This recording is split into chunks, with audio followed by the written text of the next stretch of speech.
So, okay, first time posting on YouTube. And first of all, I want to give props to Formula One Fancast.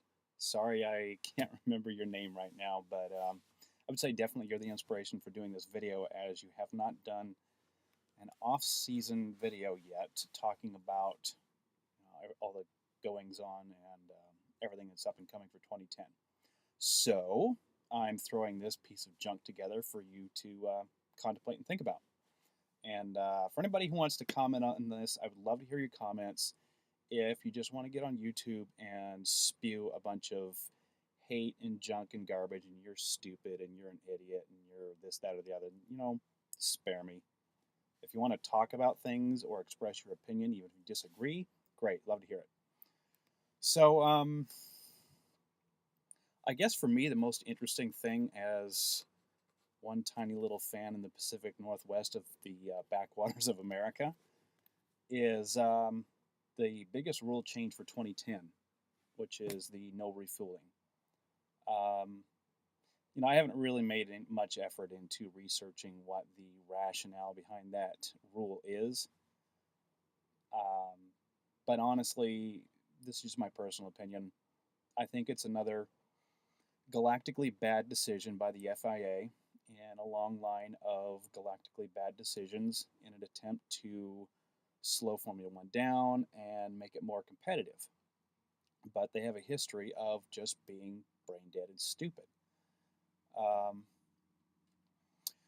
This is the problem that I see with the refueling. If you have everybody on the same fuel strategy,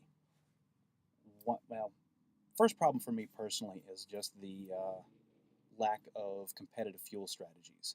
When you've got one team on a 2-stop, another team on a 3-stop, another team maybe even on a 1-stop, you have all these different strategies that can play out throughout the course of the race and can dramatically affect the end of the race and what happens. Sometimes you get one guy is just slightly slower than the guy ahead of him, and he's running on a slightly heavier fuel load. And if he can maintain that gap close enough, those few extra laps going at higher speeds will bring him out of the pits ahead of the guy who was starting ahead of him, which is, it's exciting to see those strategies play out for me.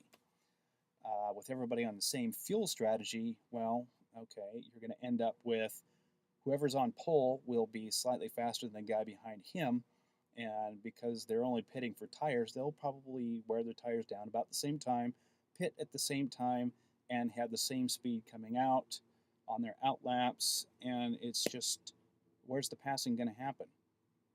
It's not because somebody's running a superior fuel strategy.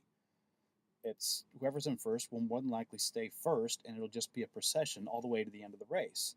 And everybody will be pitting, like I said, about the same time for new tires, because nobody will be running different fuel loads. So, yeah, I think it's a bad idea, but you never know.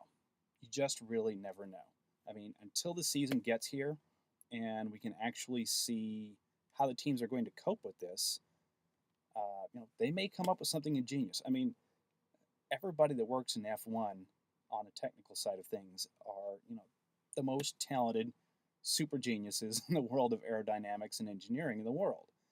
And every year the FIA tries to slow the cars down, tries to make new rules to make them more interesting, and the engineers just outsmart them. I mean, that's what you get. So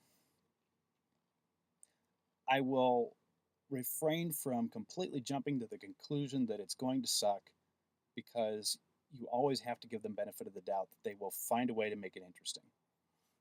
Whether or not they do, I don't know, but we'll see. But that's my fear at this point with the rule of no refueling. Other than that, well, yeah, big surprise with Button going to Mercedes, or I'm sorry, excuse me, not Mercedes, but McLaren. That's, wow.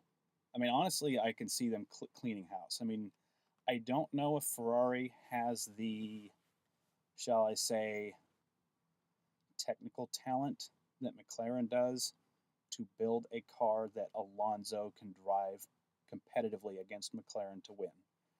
I would say that Alonso and Hamilton are neck and neck but I think that Hamilton will have the better equipment. Don't get me wrong, love Jensen, think he's a great guy, but for a long time he was taking a bad car and not doing a lot with it, unlike Alonso, who was taking an absolutely horrid Renault and wringing it by the neck and making that thing drive. Um, I don't see Jensen really continuing to be a world champion competitor. But again, you never know. We'll have to wait and see. But I don't know. It's just a gut feeling that I don't think Ferrari have the technical expertise that McLaren does to build a car that will give Alonso the chance to win. I think it'll be close, but I just don't see it. To me, the dark horse is really going to be Red Bull. And I think they'll be the only ones that might be able to stand up to McLaren. So we'll see. And, that's just my random stream of consciousness puking out my mouth comments on Formula One. I'll put up some more posts later and kind of organize myself a little bit more because, yeah, this was just like a bunch of crap coming out.